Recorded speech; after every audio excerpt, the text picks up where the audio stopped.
இந்த இயக்கத்துக்கு போனது வந்து 1984ஆம் ஆண்டு.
வணக்கம், என்னுடைய பேர் முருகேசி ராசேந்திரம்.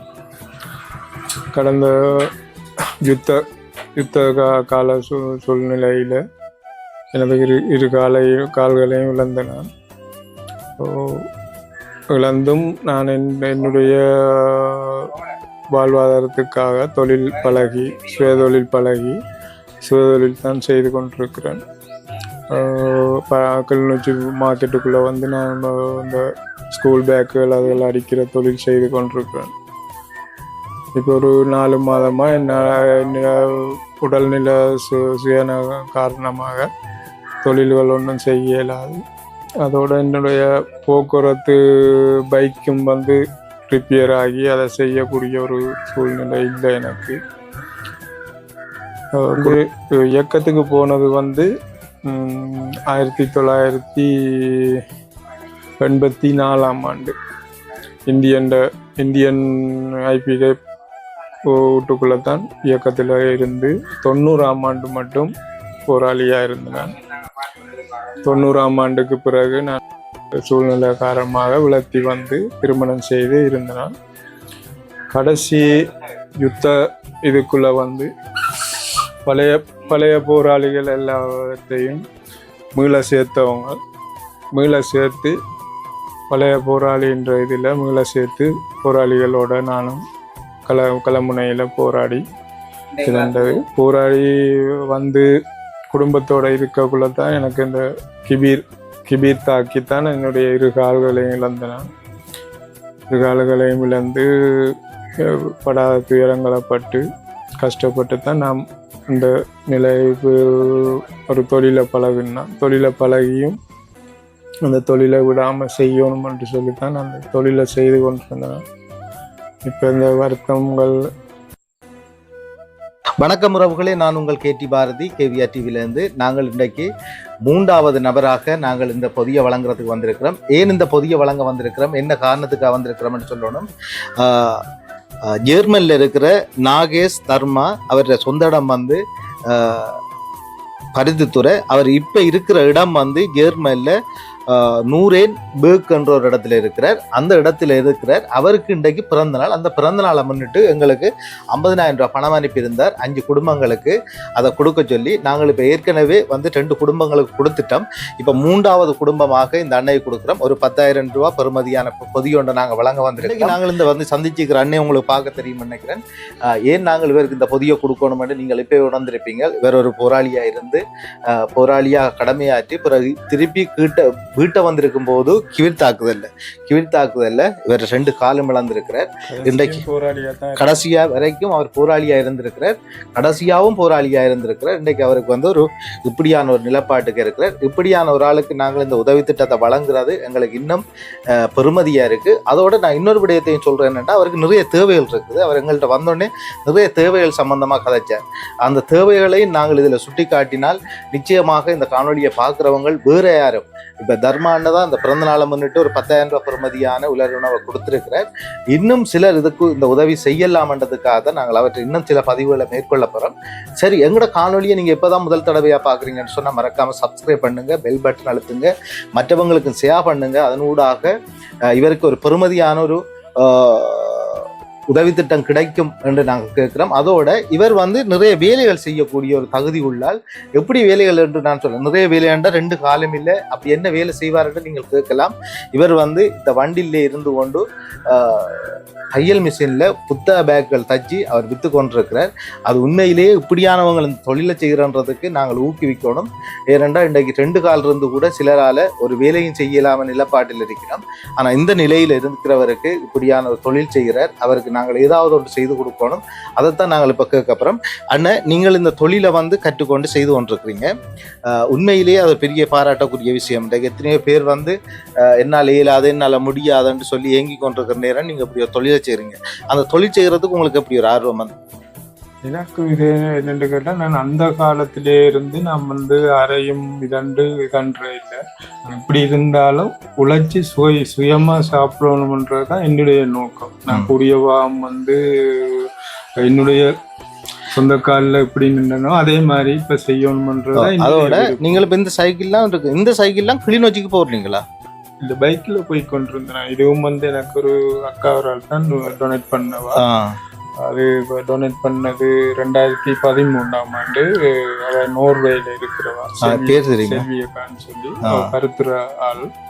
அவ தான் இந்த டொனேட் பண்ண. என்னென்னு கேட்டால், நான் அந்த நேரம் வந்து தொழில் பழகி கொண்டு இருக்கிறேன். அப்போ வந்து தொழில் அப்போதான் ஆரம்பம். அப்போ நான் வந்து உடுப்பு தைக்கத்தான் பழகுறது. இங்கே கிளிநொச்சி மாவட்டம் டெக்னிக்காலஜியில் தான் நான் பழகினேன். பழகி கொண்டு இருந்துட்டு தான் அந்த நேரம் தான் இந்த தொடர்பு ஒன்று கிடைச்சது. எனக்கு கிடைச்ச இடத்துல உடனே அவ கேட்ட வார்த்தை என்னட்ட வந்து கேட்டது என்னன்னா, உங்களுக்கு என்ன வேணும்னு தான் கேட்டவன். இப்ப நான் சொன்ன வார்த்தை என்னன்னா, இப்ப நான் தொழில் ஒன்று பழகி கொண்டு இருக்கிறேன்.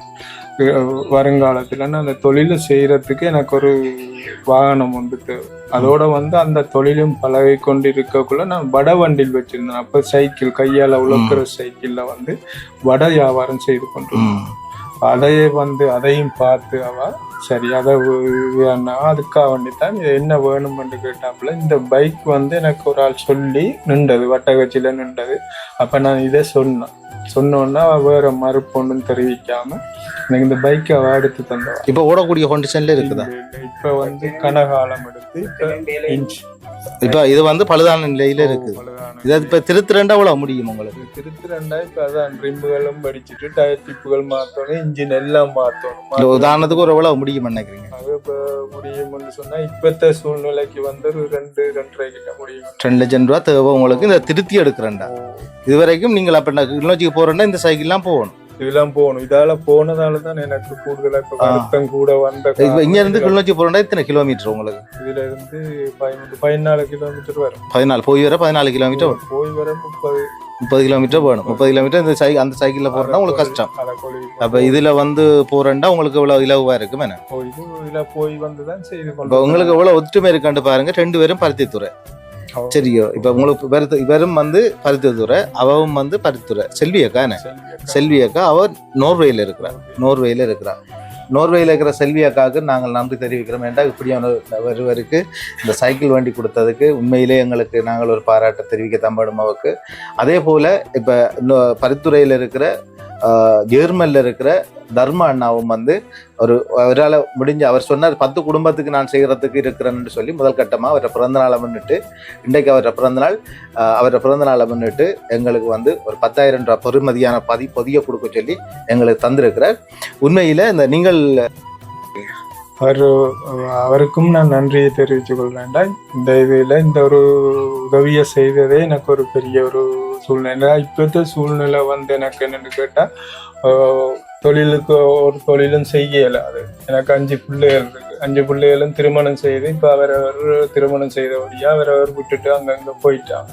இப்ப என்னுடைய வைப்புக்கும் வந்து இல்லாத நிலை, அவங்க பிள்ளை போய் கொண்டிருக்கிறான். அவன் ஏலாத்தோட வந்து எங்கட வாழ்வாக்க மேன்மைப்படுத்தணும்னு சொல்லி இப்ப வேலையை போய் கொண்டிருக்கிறா. ஏலாத்தோட வேலையை போயிட்டு வந்து என்ன பராமரிக்கிறா. அவ தான் இப்ப என்ன பராமரிச்சு கொண்டிருக்கிறா. இந்த சூழ்நிலையில இந்த ஒரு 10,000 ரூபாய் பொதி தந்ததே எனக்கு ஒரு பெரிய ஒரு உதவியா தான் நான் இதை கருதுகிறேன். அவருக்கு நான் மேலும் மேலும் நன்றியை தெரிவித்துக் கொள்றேன். அன்பான உறவுகளே, நீங்கள் இதை பார்க்குற நீங்கள் இந்த அண்ணாக்கு வந்து இவர் வந்து கிளிநொச்சி 2ஆம் கட்ட குடியிருப்புக்கு இருக்கிறார். இவருக்கு உண்மையில் 2 காலம் இருக்கிற நிலப்பாட்டுக்கு இவர சைக்கிள் பிரச்சனை, இவர மோட்டர் பைக்கில் பழுது, அடுத்தது இவரும் பைஃபும் தான் இருக்கிறாங்களன்னு சொல்கிறார். இவர் வந்து பைஃப் வந்து வேலைக்கு போகிறா. அவள் போய் வந்து தான் இந்த குடும்பத்தை பார்க்குறா. இன்றைக்கு அந்த தர்மா அண்ணன் வந்து அவரை பிறந்த நாளை முன்னிட்டு இந்த 10,000 ரூபாய்க்கு உள்ள 10,000 ரூபாய் பெறுமதியான இந்த பொதி கொடுக்குறத நினச்சி நாங்களும் சந்தோஷப்படுறோம். ஆனால் தொடர்ந்தும் இப்படியான குடும்பங்களுக்கு உதவி கிடைக்கணும். 4 மாதமாக இவர் சுகவீனம் காரணமாக இருக்கிறதால எந்த ஒரு வேலைக்கும் போகாத நிலையில் இருக்கிறார். ஆனால் நீங்கள் 4 மாதமாக இந்த ஒரு வேலைக்கும் போகல. என்ன காரணத்துக்காக போகல? இப்ப எனக்கு முதல் ஸ்டார்ட்ல எனக்கு கொஞ்சம் ஒரு 2-3 வருஷமா ஒரு கொலஸ்ட்ரால் சுகர் இருக்குன்னு சொல்லி முதல் போய்கொண்டிருந்தேன்.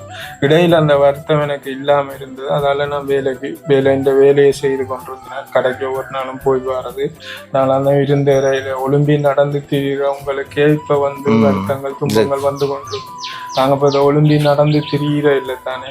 அதால இருந்த இறையிலேயே இந்த தொழிலை செய்ததாலேயோ இன்னும் தெரியல. எனக்கு அந்த வருத்தம் வந்து மேலும் மேலும் அதிகரிச்சு கொண்டு இருக்குது.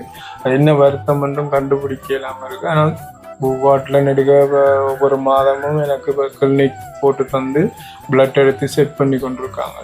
ஆனால் நல்ல சூழ்நிலையில் இல்லை. ஒரு நேரத்தில் ஒரு மாதிரி இந்த உடம்பு இப்போ இருக்கு. அதனால இப்போ இந்த 4 மாதமா நான் வீட்டில் படுத்த படுக்கையாக தான் கிடக்குவேன்.